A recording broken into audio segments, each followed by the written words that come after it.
Hey guys, welcome back to another online lesson. This time we're going to talk about turning fractions to percents and percents to fractions. This is lesson 2.2. Okay, first thing, a percent is a ratio that compares a number to 100. So here I have 45%. Really what that means is it's 45 out of 100, which also can be written as 45 over 100. See, there we have a ratio, 45 to 100, but it could also be looked at as a percent, 45 out of 100. So let's see about turning percents into fractions.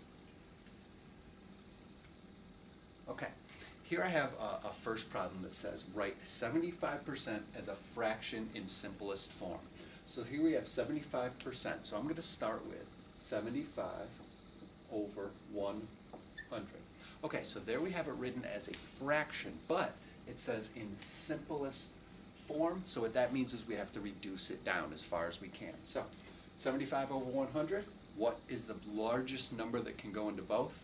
25. So we'll divide by 25, divide by 25. Perfect. 75 divided by 25 is 3. 100 divided by 25 is 4. So as a fraction in simplest form, the answer is 3/4. Okay, what I want you to do is try this bottom one. Notice it says write 90% as a fraction in simplest form. Remember, if you're not sure how to do it, refer back to what I did here and just use the new number, which is 90%. We'll talk about it in class tomorrow. One thing we also need to do is we need to look at fractions as percents. So let's look. To write a fraction as a percent, find the equivalent ratio, not ratio, with 100 as the denominator. So the key, and I want you to circle it, 100 has to be the denominator if you're going to show it as a percent. So write the fraction 3/4 as a percent. So 3/4. Okay. My key is that it has to have 100 as the denominator. So let's look. We're going to go to 100. Now, similar, you should be used to doing this by now. We're just creating an equivalent ratio. So how do I get from 4 to 100? Times 25. Perfect. If I multiply the denominator by 25, I also have to do it to the numerator. Good. So 3 times 25 is 75. Now notice what we have here. We have 75 over 100. Now it's easy to write as a percent.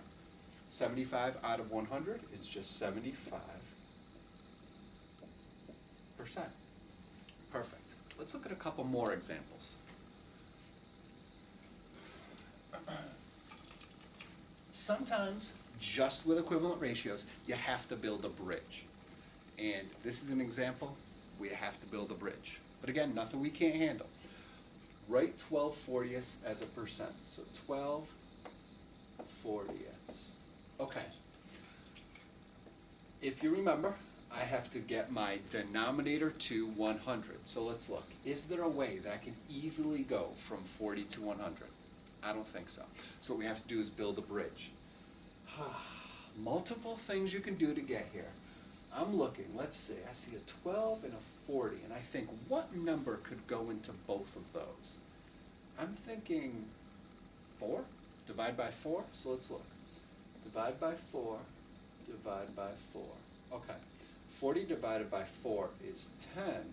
Oh, good, I can get from 10 to 100, so if this works, we're golden. 12 divided by 4 is 3. Perfect. So now it's just 3 over 10. And how do I get from 10 to 100? Times 10. And how do I get from 3? I have to times 10. 3 times 10 is 30. So now I have 30 over 100, but we have to write it as a percent. So 30 out of 100 is 30%. Okay? Down here, this is what I want you to try on your own. Now notice, it's 6/8 as a percent. So you're going to start with going 6 over 8, and you have to get to 100. I can't think of an easy way to get from 8 to 100, so you're going to have to build a bridge. And I'll leave it up to you to kind of look at it and figure out, play with it. There's a few things you could do to get the bridge to go from 8 to 100. So try that problem out, and we'll see you in class tomorrow.